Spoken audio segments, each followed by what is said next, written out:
We are back again. I probably ought to change my angle. Hi.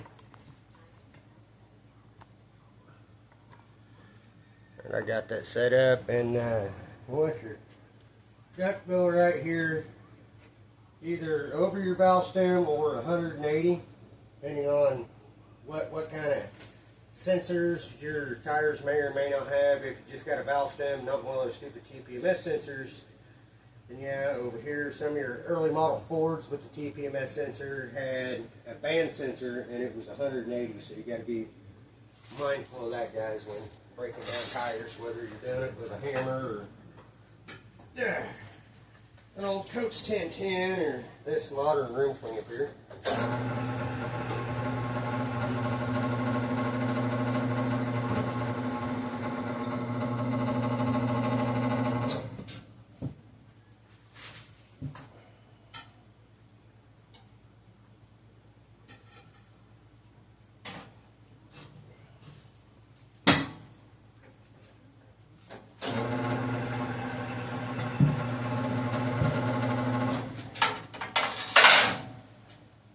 Holy crap, we got a lot of dirt and rust in here.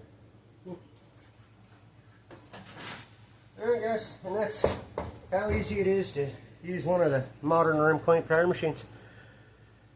Hope you enjoy this. Like I said, I might go ahead and piece all this shit together into a long format video. I might go live later today or tomorrow. Don't know. Alright guys, have a good one.